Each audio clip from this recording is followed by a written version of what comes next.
Ma'am, I need you to confirm your address for me right now. Why? I haven't done anything wrong. I need to see the receipt for the items in your basket. My receipt. I don't understand. I haven't finished shopping yet. The fluorescent lights in the grocery store flickered, harsh, sterile, humming like a warning. Naomi Carter stood at the self-checkout scanning a carton of oat milk. Her tailored blazer caught the light, understated but expensive. She reached for her phone, the one thing that could verify the malfunctioning machine's overcharge, when the officer's boots echoed behind her. "Ma'am," he said, voice tight, authority curling through every syllable. "Step away from the register." She turned. His hand hovered near his belt, casual yet threatening. I said step back." The shoppers had paused, phones angled upward like quiet weapons. Naomi's heart thudded once, then steadied into anger. "I paid," she said, voice calm, clipped. He moved faster than thought. A blur of movement, a crack of sound. Her head jerked sideways. The air left her chest. Silence bloomed. The slap wasn't just noise, it was accusation, judgment, centuries pressed into a single handprint. Someone gasped. Someone whispered. She didn't do anything. The officer's voice, steady now, carried across the aisle. "Stop resisting." Naomi lifted her chin. Her cheek burned. Her eyes locked on the security camera blinking red in the corner. She didn't cry. She didn't flinch. "Do you know who I am?" she said quietly. He smirked. "Doesn't matter," but it did. Outside, the first reporter was already calling her name. Inside, the store's intercom stuttered to life, the store manager's voice trembling. Security footage uploaded. Already online. Naomi's gaze didn't leave the officer's face. The red light kept blinking, and the world began to watch. The silence after the slap stretched thin, taut like glass about to break. Naomi Carter's cheek still burned, a bright heat beneath the sterile supermarket lights. The officer's fingers twitched near his holster as if daring her to move. Around them, shoppers froze, hands gripping carts, eyes darting to phones. "Put your hands where I can see them," Officer Haskins barked. Naomi did. Slowly. Her blazer sleeve slipped, revealing the edge of a gold Cartier bracelet, her mother's. The officer's gaze flicked to it, confusion threading through his bravado. "I paid," she said again, voice low. "You matched the description," he shot back. "Of what?" "Shoplifter," she almost laughed. "You think I stole oat milk? Don't get smart with me." His tone tightened. His partner, a younger cop, shifted uneasily behind him. "Dan, maybe let's just stay out of it, Miller." A woman from aisle 4 whispered. "She didn't do anything." Another muttered, "It's on camera." Naomi's jaw clenched. She heard her pulse, slow, deliberate. She met Haskins' eyes. "You hit me because you could," he smirked. "You people always make it about race." The words sliced deeper than the slap. By the time backup arrived, the crowd had thinned, half too scared, half too enthralled. Naomi stood still as Haskins filled out his report, rewriting the scene line by line. "She was aggressive," he said, typing. Naomi spoke quietly. "You're lying on record." "Watch yourself, lady." The store manager, a pale, sweating man, appeared. "Officer, maybe we can settle—" "Step back, sir." Naomi inhaled slowly. Her humiliation hardened into clarity. "Fine," she said, straightening. "You want my information?" She reached into her purse with deliberate calm, drawing out a sleek black card and setting it on the counter. The officer glanced down. His smirk faltered. The embossed letters caught the light. Carter Holdings, Executive Office. Naomi's voice didn't rise. "Naomi Elise Carter, CEO designate," a flicker of recognition. A murmur rippled through the onlookers. Someone whispered, "Carter," as in... She turned to the nearest phone camera, her eyes steady, face half-shadowed by fluorescent glare. "My name," she said clearly, "is Naomi Carter, and this man assaulted me." The sentence landed like a detonation. The young officer swore under his breath. "Dan, turn off your mic. Too late." The blinking red light of his body cam still recorded. Outside, sirens wailed. Not for her, but for the truth circling fast. Naomi adjusted her blazer, calm now. "You'll want to call your captain." Haskins' hand dropped from his belt. "What did you say?" Her eyes didn't leave his. "You just hit the wrong woman." The crowd's murmurs swelled. The sound of notifications began, one phone, then three, then dozens. The video was already live. Haskins turned pale. Naomi didn't smile. She didn't move. She simply stood in the white glare of the aisle, composed, exposed, as the store doors burst open and the world came rushing in. By the next morning, the slap had become a symbol. One shaky video, 12 seconds long, looping endlessly across feeds. Naomi watched in silence as her face flashed between news anchors and influencer commentary, each voice rewriting what had happened. Entitled Woman Provokes Officer. Racial tension flares in city supermarket. Heiress victim of police violence. Each headline was another distortion. Each retelling stripped her voice thinner. Her phone buzzed nonstop. Reporters, investors, family lawyers. Her assistant Chloe hovered at the edge of the penthouse kitchen, holding a tablet like a shield. It's everywhere, Chloe said. CNN, Fox, TikTok, even Al Jazeera picked it up. Naomi didn't look up. She was stirring coffee that had gone cold an hour ago. How many hate messages? Thousands. Bots, trolls, anonymous accounts. They're calling you. Naomi cut her off. I don't need the details. Her phone lit again, Malik Johnson calling. She answered. Naomi, Malik said, voice deep, steady. You okay? I'm functioning. Good. Because this just turned into a war zone. The police department's released a statement. Already, he exhaled. They're saying you were verbally aggressive and refused to comply. They're spinning it like you escalated. Her jaw tightened. Typical. Listen, Malik continued. We can file an assault charge and civil rights violation. But you need to understand, this isn't just about one officer. It's the whole apparatus. Naomi set her cup down. Then we go after the whole apparatus. A pause. Then Malik's quiet chuckle. That's the Naomi I remember. She turned to the window. Morning sunlight fractured across the skyline, too bright, too clean. Below, the city pulsed with traffic, unaware that one slap was about to fracture its calm. Send me everything, she said. Body cam footage, reports, statements. There's a catch, Malik said. The footage malfunctioned. The official record's missing 20 seconds. Convenient. Yeah, but there's a civilian video with full audio. It's spreading fast. You want to issue a statement? No. She faced her reflection in the glass. The swelling on her cheek had faded, but the mark underneath, the invisible one, hadn't.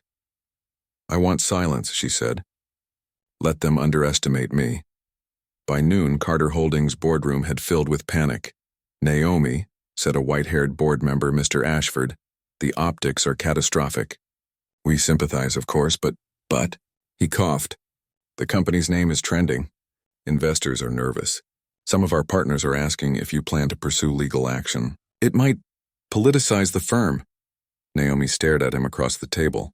Being assaulted is not a political act. Of course, but, she raised a hand. Say but again and you're off this board by morning. The room fell silent. Another executive, younger, cautious, spoke softly. Naomi, they're saying you provoked the officer. If that narrative sticks, she stood. Then I'll rewrite it myself.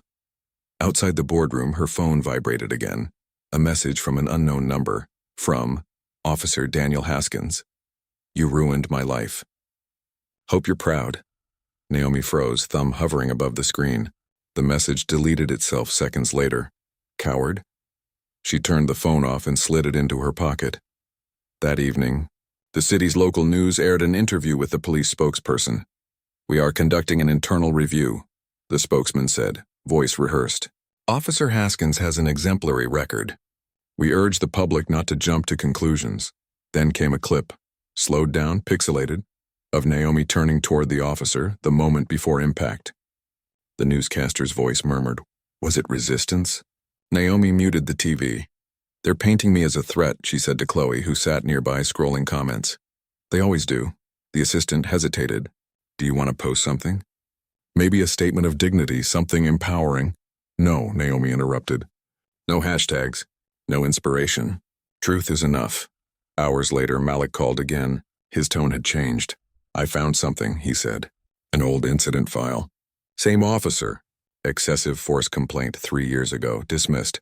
Victim? Naomi asked. Teenage boy, no record. Charges disappeared after the department investigated itself. Sound familiar? Naomi's hand gripped the phone tighter. Get me everything. We're not just proving he hit me. We're proving they protect him. Malik exhaled. Naomi, you're poking the beast. She looked out over the city again. The skyline washed in cold blue light. Then let it bite, she said. At 2 a.m., Naomi sat alone in her living room. Screens flickering around her. News feeds, messages, trending graphs. The sound of sirens drifted faintly through the glass. On one of the muted screens, a protest clip played. A dozen strangers holding cardboard signs. Justice for Naomi Carter. She watched them march under streetlights, faces blurred, voices hoarse, her lips parted just slightly. Not pride, not relief, something heavier, a quiet understanding that she had crossed a line no one could uncross. Her phone buzzed again. A text from Malik. They want to settle quietly. No charges, public apology, 6 figures. Naomi typed back one sentence. We're going to court. Then she turned off every light in the room, except one. The red recording light on her home camera, blinking, steady, waiting.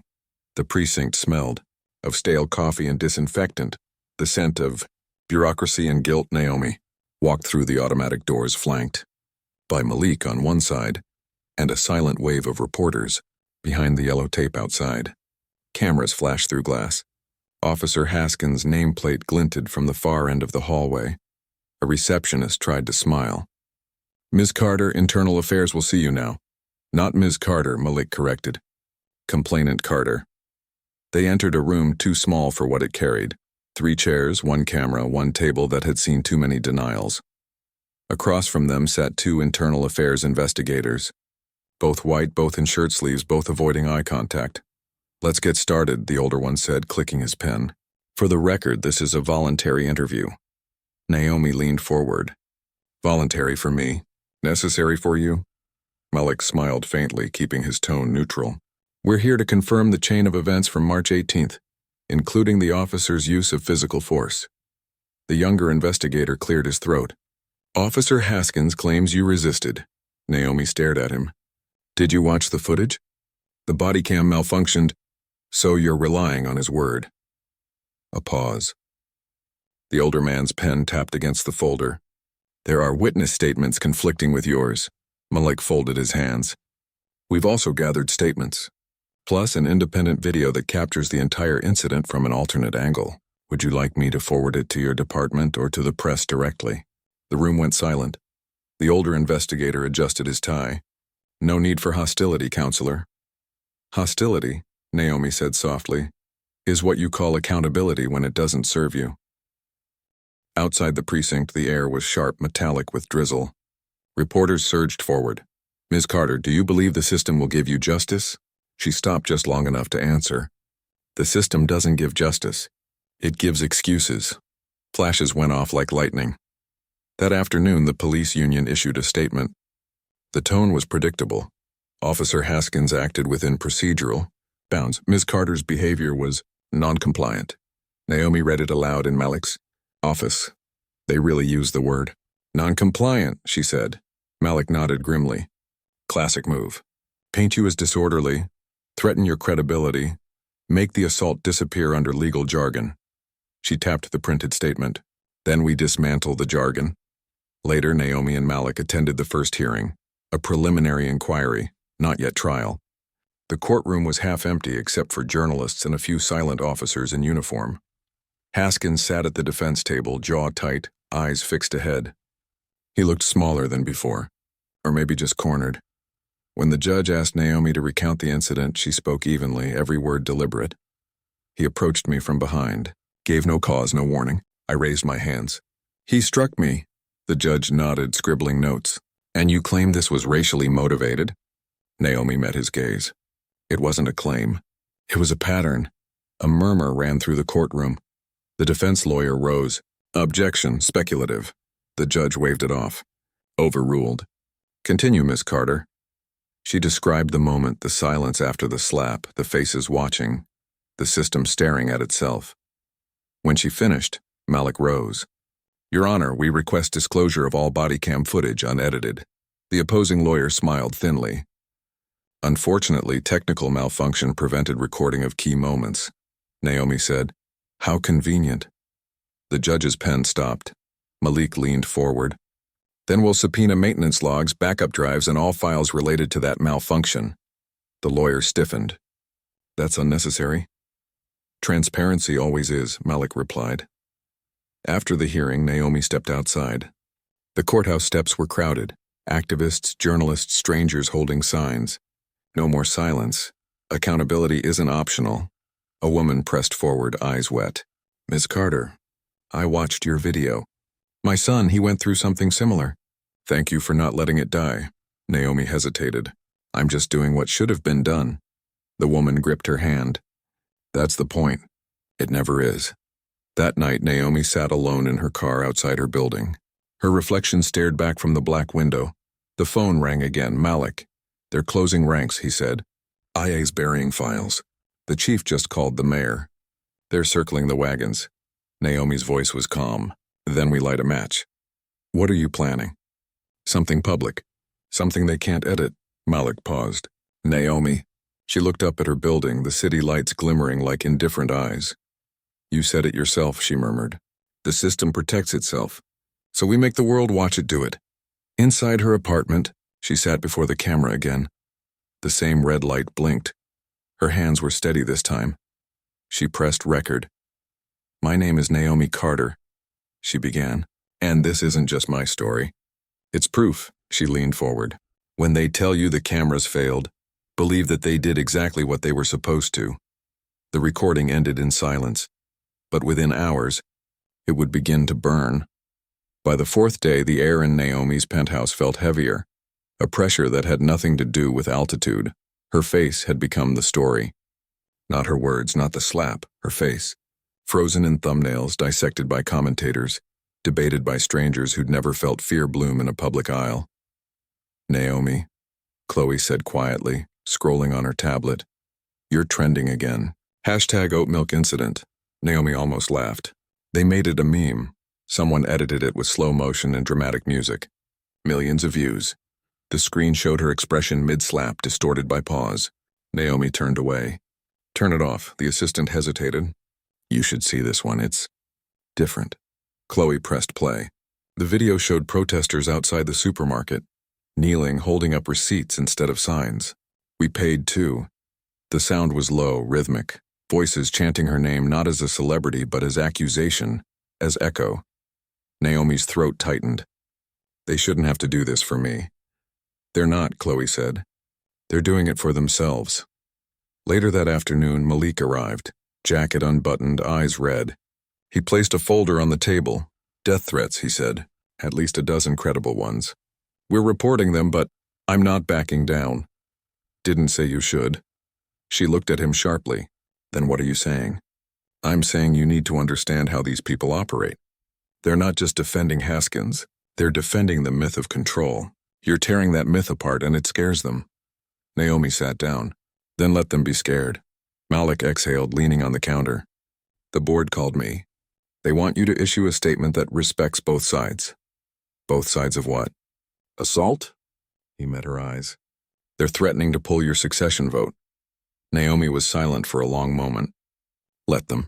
That night she received the email from Lila Mendoza, independent journalist. I have the raw footage. Store's backup server. Not the body cam, the ceiling camera. It caught everything, including what happened after the slap.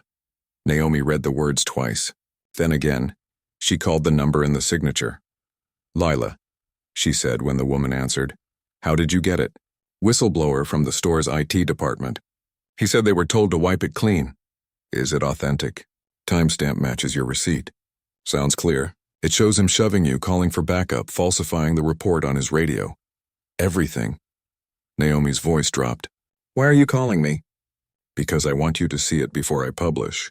If I post it now, they'll try to bury it under lawsuits and counterclaims. If you're on record first, it changes everything. When can we meet? Tonight, discreet, no press. The cafe was nearly empty. Rain slid down the windows in tired streaks. Lila sat alone at the back, laptop open, face lit by blue glow. Naomi joined her without removing her coat. Show me. Lila pressed play. The footage was grainy but clear enough. Naomi's stillness, the officer's aggression, the moment his hand struck, and the aftermath. He laughed, then leaned into his radio, voice clipped. Suspect attempted to strike me, proceeding to detain. Naomi's jaw clenched as she watched herself stand, calm, composed, bleeding dignity under the fluorescence. When the video ended, the room felt smaller. Lila looked at her. You release this, he's done. The department too. Naomi didn't answer right away. Her reflection glimmered faintly in the laptop screen. Calm, tired, unyielding. What's the cost? She asked. Stock prices, reputation, friends in high places. Everything they use to silence people like you. Naomi closed the laptop gently. Then it's worth it. Later, back in her apartment, Malik called. You did it, didn't you? Tomorrow morning the world sees it, she said. He was quiet for a long time.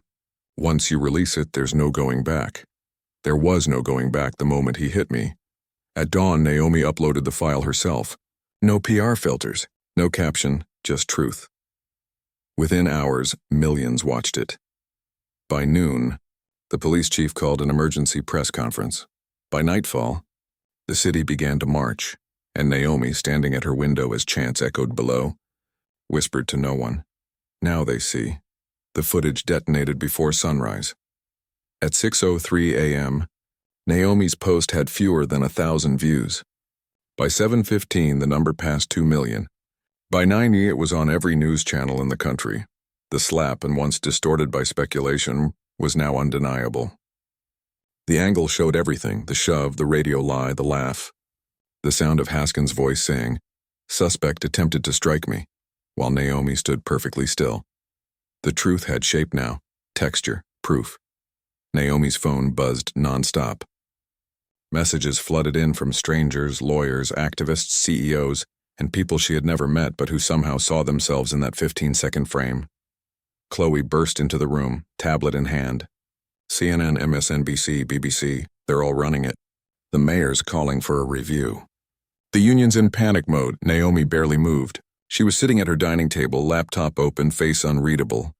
They'll spin it again, she said. They'll say it was edited. Too late for that, Chloe replied. The store's IT whistleblower went public. Said he was ordered to delete the file. He leaked the email chain. Naomi looked up slowly. He did what? Sent it to every major outlet. With timestamps. For a moment, Naomi said nothing. Her eyes flicked toward the city outside. Sirens, horns, a different kind of noise now, alive with momentum. Then it started, she murmured. By noon, the city was a pulse. Crowds formed outside precincts and news offices, holding signs. Truth has footage. Justice isn't malfunctioning. Protect us, don't record us. Malik met Naomi at her office. His tie was gone, his sleeves rolled, eyes tired but alight. They can't suppress it, he said. Federal civil rights attorneys are reviewing. Haskins is suspended pending investigation. The mayor just announced an inquiry. Naomi nodded. He's not the only one responsible. Malik smiled grimly. I know, the department's covering its tracks. But you forced daylight on them. That's power they can't stand. Her phone vibrated again. Unknown number. She put it on speaker. Naomi Carter? A male voice asked, shaky. Yes. This is Thomas Haskins. The silence that followed felt metallic. I didn't mean for it to go that far, he said, voice tight, defensive. You know how it looks. You could ruin me. You ruined yourself, she said evenly. I'm not racist, he insisted.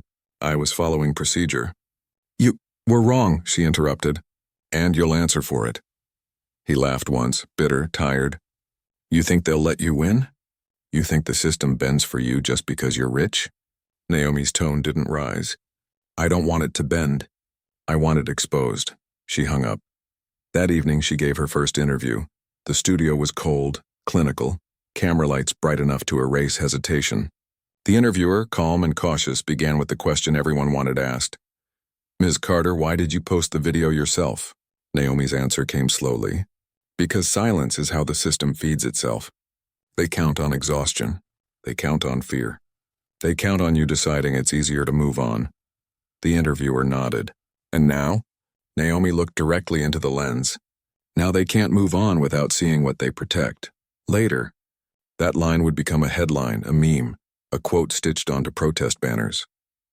In another part of the city, Officer Daniel Haskins watched the same interview alone in his apartment. The blinds were drawn. Empty beer bottles lined the table. His wife's clothes were gone. His phone buzzed with unread messages from colleagues, some offering sympathy, others distance.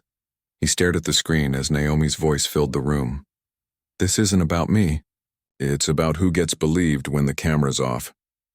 He threw the remote across the room, shattering the television. Back downtown, the police chief called a late-night press conference. He wore his dress blues, voice trembling slightly under the weight of scrutiny. "We acknowledge that the incident involving Officer Haskins represents a grave failure," he said. "Our department is committed to transparency and reform." Reporters shouted over one another. "Will there be charges? Is there a cover-up? Was the footage intentionally deleted?" No answers. Just practiced regret. At 11:47 p.m., Naomi stood at her window again, city lights flickering below. Malik called. "You did it," he said. "You forced the first crack. It's not enough. It's a start." She turned from the window. Her reflection, composed, illuminated by phone glow, stared back at her, older somehow. "Malik," she said, "what happens now?" He hesitated. "Now they'll come for you harder. Discredit you? Threaten your company, your past? They can't fight the footage, so they'll fight the woman." Naomi exhaled slowly. "Then I'll let them. Every smear will prove my point." She ended the call.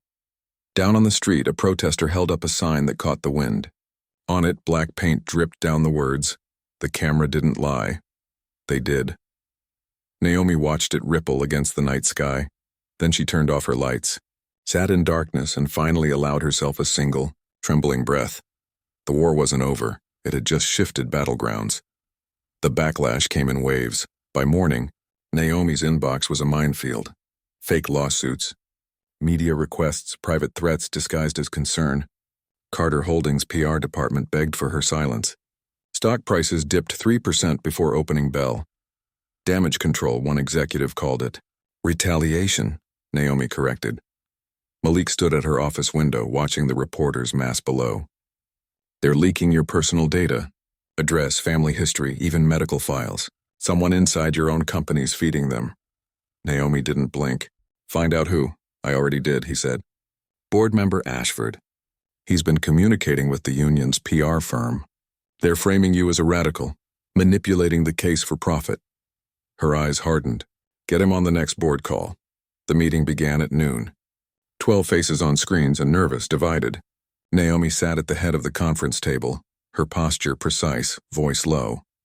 "Before we begin," she said, "I'd like to address an internal breach. Confidential information, including my home address, was released to hostile media." Ashford cleared his throat. "Naomi, I think we should avoid I'm not accusing," she said, interrupting cleanly. "I'm confirming." She pressed a key. The projector displayed screenshots. Emails from Ashford's corporate account to the police union's communications director. Subject line, "Contain Carter narrative." The silence that followed was pure, crystalline disbelief. Ashford stammered. "You don't understand the pressure we're under." "I understand perfectly," Naomi said. "You thought aligning with power would protect your position. It never does," he tried to rise. "You can't just, you're dismissed. Effective immediately. HR will escort you out." Her tone didn't rise, but it left no oxygen for response. After the meeting, Malik lingered. "You know this makes enemies on both sides, the corporate elite and the state." "They were never on my side," Naomi said. "They just pretended when it was profitable." He nodded slowly. "Then let's turn the cost into leverage." That afternoon, Haskins resurfaced. A new video, posted anonymously, showed him sitting in his truck, eyes wild. "I'm being destroyed by lies. That woman's ruining my life. If this country cared about the truth, I'd still have my badge." He paused, breathing hard. "She thinks money makes her untouchable. Let's see how she feels when her empire collapses." The clip spread fast. By evening, Naomi's face and his were split-screened across every news broadcast. "Public feud intensifies. Officer speaks out." Chloe burst into Naomi's office, pale. "He leaked your family trust documents." Someone sent them to tabloids. "They're publishing everything, your inheritance, property listings, donations." Naomi stared at her screen. Headlines scrolled like barbed wire. "Heiress activist hypocrisy?" "Naomi Carter's secret millions." She closed the laptop. Let them print it. Malik looked at her confused. You're not fighting the narrative? No, she said. They expect outrage. Instead, we pivot. That night, Naomi called an emergency press conferencing, unfiltered, uncoached. She walked to the podium dressed in simple black, no makeup, no stylist gloss. The room buzzed with live cameras and skepticism. Everything they've published about me is true, she began. Yes, I'm wealthy. Yes, I inherited it. But that's not the story. The story is that it took billions in public outrage for a single black woman's word to be believed. Murmurs rippled. Pens froze mid-sentence. They want to distract you with money because they can't explain power, Naomi continued. What I experienced happens every day to people who can't hire lawyers or cameras. The difference isn't character. It's access, she paused. So let's change who gets access. Her next line hit like a hammer. I'm establishing a legal defense fund, $10 million, for anyone wrongfully assaulted, profiled or silenced by law enforcement. No PR filters, no corporate ties. Reporters erupted in noise. One shouted, Ms. Carter, is this vengeance? Naomi's voice stayed calm. No, this is redistribution. Hours later, social media turned again, but not against her. Support flooded in. Donations tripled her pledge within 24 hours. Activists, celebrities, even rival firms joined. Malik called that night disbelief lacing his tone. You turned their smear into policy. Brilliant. Naomi sat in her living room, exhaustion sinking through bone. It's not brilliance, she said quietly. It's survival. Meanwhile, in a cheap motel outside the city, Haskins watched her speech on a cracked television. His face reflected in the broken glass, red-eyed, hollow. He reached for his phone, scrolling through the headlines, his own face now attached to disgrace. Then came the call. Daniel, a voice said. They're dropping you. Union can't protect you anymore. Static. Silence. He stared at the wall. Outside, sirens wailed, distant, merciless. Back in her apartment, Naomi finally shut off her phone. The city hummed below, relentless. She whispered to herself, not triumphant, not even certain, just resolute. They tried to destroy me with the truth. I'll destroy their system with it. The courthouse was surrounded by cameras. Metal barricades split the crowd in two. Supporters waving justice for Naomi signs on one side, uniformed officers standing stiffly on the other. Naomi stepped out of the car, Malik close behind, her expression composed but unreadable. The November air bit through her coat. Flashbulbs popped like gunfire. Ms. Carter, do you believe Officer Haskins deserves prison? Ms. Carter, are you exploiting your wealth for activism? She said nothing. Silence was sharper than any quote they could twist. Inside, the courtroom smelled of old wood and tension. The prosecution table gleamed with folders. The defense table looked tired. Haskins hunched forward, jaw twitching, eyes darting from Naomi to the jury. He looked smaller now. The bravado was gone. The judge entered. Court is now in session. The first witness was Chloe. She spoke steadily, describing the moment of assault, the officer's tone, the shock that rippled through the store. The defense attorney tried to cut her down. You're an employee of Ms. Carter's company, correct? Isn't your loyalty compromised? Chloe didn't flinch. My loyalty's to what happened, and we all saw it. Naomi's gaze met hers. A silent acknowledgement. Next came the store's security footage. The sound of the slap filled the courtroom. Crisp, undeniable. The officer's hand connecting with Naomi's face, her stunned stillness. The collective gasp of onlookers. The footage ended. The silence afterward was suffocating. Haskins shifted in his seat. His lawyer whispered something urgent. He ignored it.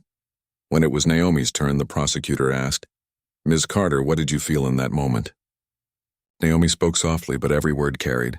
Humiliation. Not because of the slap itself, but because he looked at me and saw someone less than human. And because everyone else watched and didn't stop it. The defense rose. You didn't identify yourself as a public figure or a philanthropist, correct? Officer Haskins had no way to know who you were. Naomi's eyes stayed on him. So I have to be wealthy to be treated with dignity? A few jurors lowered their gaze. The defense tried to pivot. You escalated the situation by refusing to comply. I refused to submit, she cut in. The judge's gavel cracked. Order. The trial dragged over days. Old footage resurfaced. Haskins in past incidents. complaints quietly dismissed. A former officer testified in a trembling voice. We were told to protect each other, not the public. Each revelation tightened the noose around the system itself. By day 4, the city was divided. News outlets turned the trial into entertainment, pundits yelling over who was the real victim. Naomi stopped watching. She focused only on the testimonies, voices like hers echoing decades of silence. Malik leaned against the hallway wall during a recess. They're trying to make this about you instead of what he represents. That's the point, Naomi said. If they can reduce it to personalities, they never have to confront power. He nodded grimly. So what's your next move? She looked through the courtroom doors, voice flat. Win, not just the case. The narrative. The next morning, something shifted. Haskins took the stand. He avoided Naomi's eyes, fidgeting with his uniform jacket even though he no longer wore the badge. I made a mistake, he said, but it wasn't about race. I was under stress. She was confrontational. The prosecutor asked quietly, and that justified striking her? Haskins swallowed. I didn't mean, Naomi's attorney interrupted, playing the footage again, frame by frame. The slap, the recoil, the words, you people never learn respect. The room froze. The defense tried to object, but the damage was done. The jury deliberated for 6 hours. Outside, the crowd swelled, chants merging into a low, relentless hum. Accountability. Accountability. When the jurors returned, Naomi stood. The foreman read, we find the defendant, Daniel Haskins, guilty on all charges.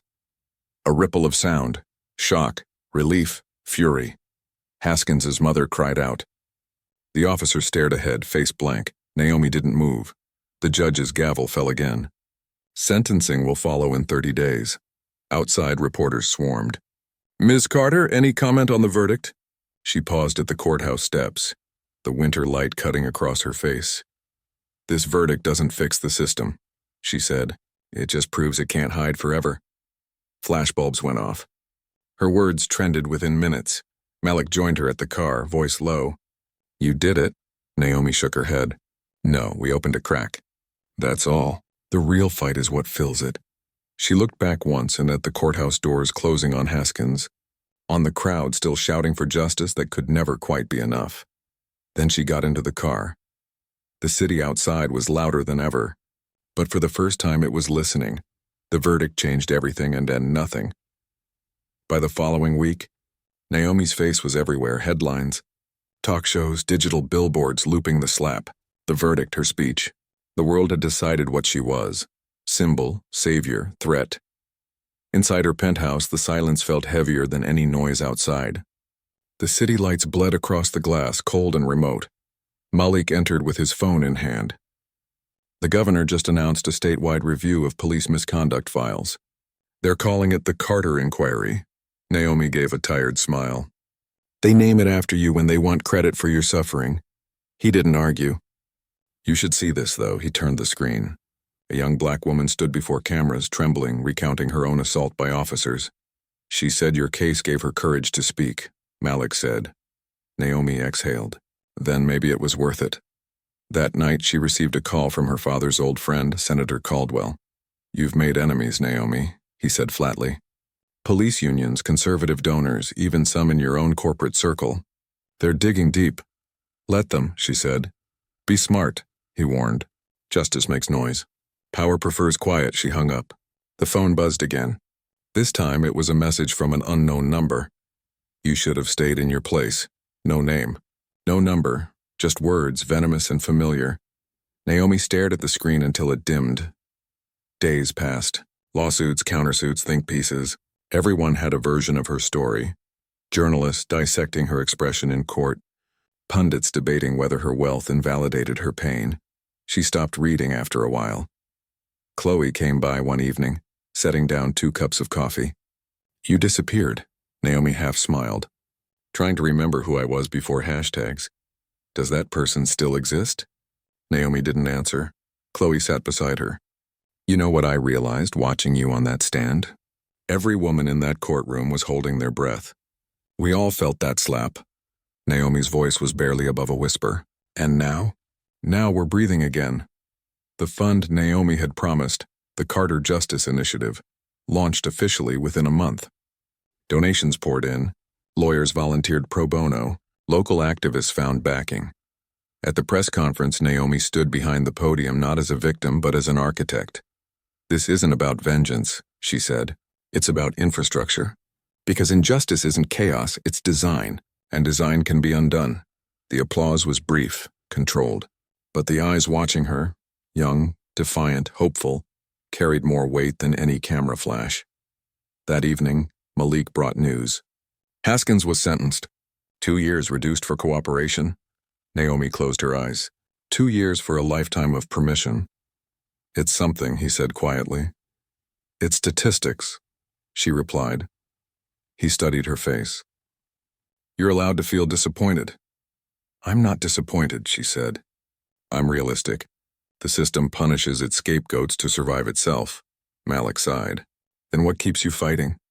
She looked out the window at the city lights, each one a silent witness.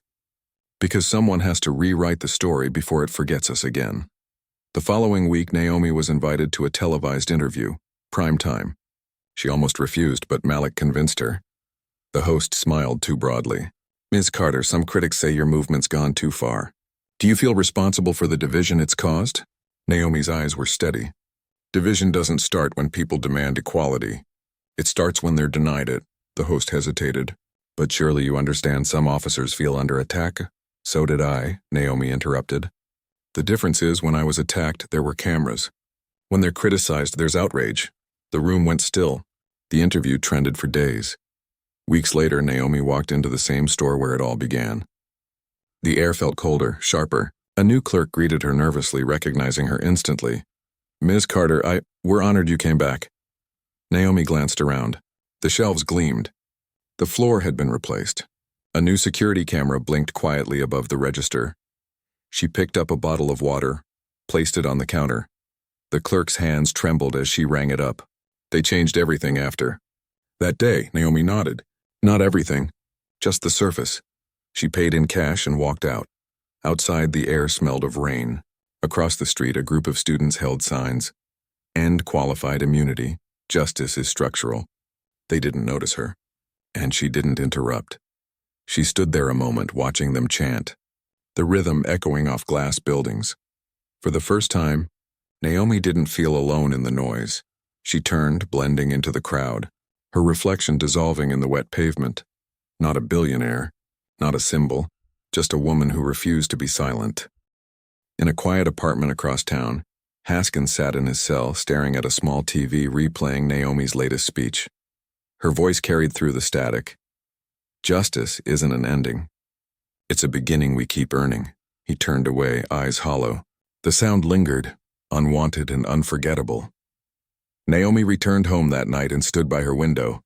The city alive beneath her, messy. Unhealed, awake, she whispered to no one. "They thought humiliation would silence me. But silence is where I learned to speak." The lights blinked back, relentless, indifferent, but she stayed watching, breathing, as if the city itself were listening. 6 months later, the city had changed, subtly, uneasily. Billboards that once sold perfume now bore slogans, "Accountability lives here." Police training reforms passed committee hearings. Politicians suddenly spoke the language of reform, but Naomi saw through it. The empire of reputation had adapted, not fallen. At Carter Holdings headquarters, her boardroom was full again, a different kind of tension this time. The legal department warned her. "Your foundation's funding choices are upsetting major partners. Some police-adjacent contractors are threatening to pull investments." Naomi leaned back in her chair. "Then they can leave." One executive cleared his throat. "It's not that simple. You built this company on stability. Now," she interrupted, "we're building it on conscience." He stared, pale. "You'll crash the stock." Naomi's tone was calm, surgical. "Then it deserves to crash." Later, she met Malik in the lobby, tension trailing her like shadow. "They're scared," he said. "They should be," Naomi replied. "For once, their fear isn't theoretical." He looked at her, weary admiration in his eyes. "You ever wonder if the system's not meant to collapse, just to absorb?" Naomi gave a thin smile. "That's why you don't hit it once. You keep hitting until it can't remember what shape it was. That evening, the mayor invited her to a televised community summit.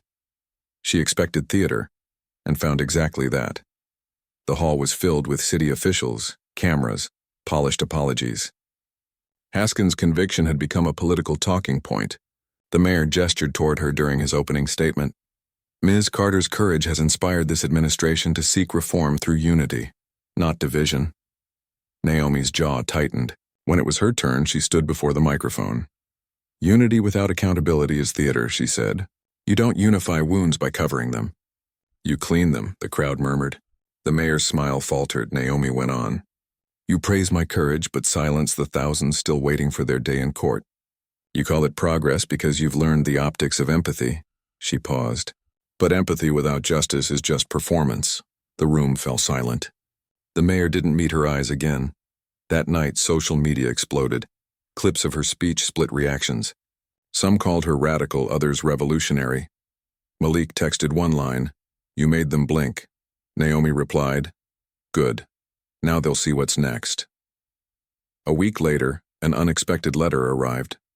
The Department of Internal Affairs was reopening 43 closed brutality cases linked to Haskins's precinct.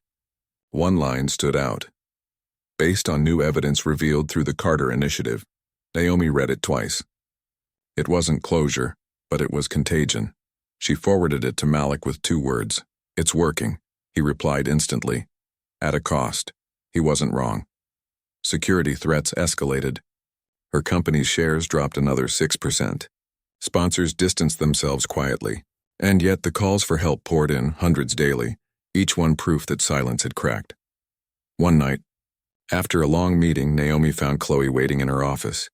You should rest, Chloe said softly. Naomi smiled faintly. You sound like my mother. Then listen, Chloe said. You're burning yourself out. I can't stop now. Chloe hesitated. Why? The verdict's done. The fund's growing. You've changed laws, Naomi looked at her, because they still think this was about one slap. Chloe understood and said nothing more. A storm rolled in that night, rattling the windows. Naomi stood alone, watching lightning carve the skyline. She thought of her father, of the quiet lessons about restraint and dignity. Then of that store, that slap, that moment when restraint died and truth began. She whispered, They taught me silence was survival. They forgot silence also remembers. The next morning, she appeared unexpectedly at a city council hearing, unannounced, uninvited. The room froze. She spoke from the public floor. I have one request. Open every case where evidence was sealed for officer safety. Open them publicly. A councilman snapped. That's not procedure. Naomi's voice sliced through. Neither was what happened to me. Her words hung like a verdict. The hearing ended early. Reporters flooded the hallway. Malik met her outside, shaking his head. You know they'll come for you politically now. They already did, Naomi said. Now they'll just do it in daylight. Morning came gray and unsentimental. Rain pooled on the balcony railings of Naomi's penthouse, the city beneath her glistening as though scrubbed clean of yesterday's noise. But nothing was clean. Nothing ever was. The headlines had shifted again. Markets recover after Carter controversy. Police reforms pass preliminary vote. Public opinion divided on billionaire activist. She stood barefoot, robe loose, watching the city come alive. Malik entered quietly, coffee in hand. You didn't sleep? Naomi didn't turn. Sleep's for people who believe things are settled. He nodded toward the television. You should see this. The screen flickered to a press conference. The district attorney, newly re-elected on a platform of justice reform, spoke proudly. Our city has changed. We owe much to citizens like Naomi Carter. Then, as if rehearsed, he smiled. It's time for reconciliation. Naomi muted the screen. They love reconciliation when it costs them nothing. The board at Carter Holdings called for an emergency vote that same afternoon. Her legal advisor's tone was clinical. They intend to remove you as CEO. Conflict of interest with your activism. Naomi brushed a strand of hair from her face. Let them try. The meeting convened over video. The chairman, a man who had once toasted her at her father's funeral, spoke first. Naomi, your leadership has become divisive. We respect your values, but this company cannot survive as a battleground for social issues. Naomi's gaze didn't waver. Social issues? You mean human rights? He sighed. You've alienated investors, destabilized markets, and exposed corruption that kept us wealthy, she cut in. A murmur rippled across the screens. Vote if you must, she said. But remember, this company bears my family's name, and I will not let it launder injustice under that banner. One by one, the votes appeared. 5 for removal, 4 against. Malik watched silently. When it ended, she sat back motionless. You're out, the chairman said softly. Naomi closed the laptop. Then I'm free. That evening, she returned to her foundation's modest headquarters, a repurposed community building on the city's south side. Volunteers worked late. Posters lined the walls, legal defense, education grants, re-entry support. Chloe greeted her with a hesitant smile. Heard about the board? Naomi shrugged. They mistook a chair for power. Chloe laughed softly. You really think you can build something bigger than Carter Holdings out of this? I already have, Naomi said. It's just not listed on the exchange. As night deepened, the rain stopped. Naomi sat alone in her office, lights dim. The framed newspaper clipping from months ago, Billionaire Heiress assaulted by officer, had faded under the sun's touch. She didn't move it. She wanted it to decay. Malik entered quietly. There's one more thing. He placed a file on her desk. The state attorney's report on Haskins's precinct. 20 officers dismissed, 4 under criminal review. They're calling it the Carter effect. Naomi didn't smile. She just nodded once. History loves to name storms after the ones who survive them. Malik leaned against the doorframe. You ever think about what comes next? She looked out the window. Inheritance, he frowned. Meaning? Not money. Memory. What survives when the system tries to forget what we did. Later that night, Naomi visited her father's grave for the first time since the verdict. The air smelled of wet earth and pine. She set a single white rose on the stone. They said you believed silence was strength, she murmured. You were right, but not the way you thought. Strength isn't in silence. It's in what breaks it. The city lights shimmered on the horizon, reflected in her eyes like a constellation made of consequence. By dawn, news broke of her resignation, not the board's removal, but her own public statement. Wealth built from silence has no moral dividend. My inheritance is not currency, and it's conviction. Let the markets trade in comfort. I trade in change. It spread faster than any scandal before it. The Carter name, once synonymous with luxury, became shorthand for something rawer, riskier: accountability. Weeks later, a young law student approached her after a university lecture. Ms. Carter, she said nervously, I watched your trial in high school. It's why I applied to law school. Naomi studied the girl's face and the fierce light behind her fear. Then don't waste it, she said. The student smiled. I won't. As the girl walked away, Naomi felt something she hadn't in months. Not victory, but continuity. That night, alone again, she stood at her window. The skyline pulsed with the same indifferent brilliance, but she no longer needed it to notice her. The cost had been everything: reputation, peace, belonging. But the return was legacy. Her phone buzzed one last time, a message from Malik. They're calling your movement the Carter Doctrine. Guess you've started a religion, Naomi typed back. Not a religion. A reminder. She set the phone down, exhaled, and let the city breathe with her. Imperfect. Restless. Alive. Somewhere below, sirens wailed, then faded. She whispered into the quiet. Let them build systems. I'll build memory. And for the first time since that slap, Naomi Carter smiled.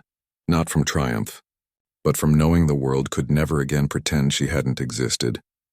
That evening, her foundation servers crashed under a cyber attack. Personal emails leaked. Old family scandals resurrected. The price of defiance had arrived. She sat in the dark office, watching the chaos unfold online. Malik burst in.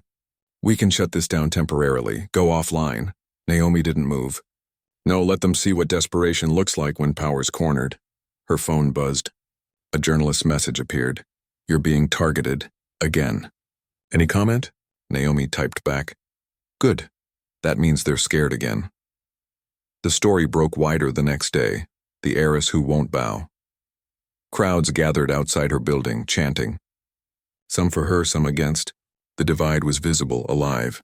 Naomi stepped onto the balcony. The roar rose instantly. She didn't speak. She didn't wave. She just stood there, calm amid the fracture she'd forced open. The wind whipped her hair as if the city itself were exhaling decades of held breath. She whispered, almost to herself, "This isn't my reckoning. It's theirs." The crowd below roared again, half fury, half faith, and for the first time Naomi felt both sides meant it.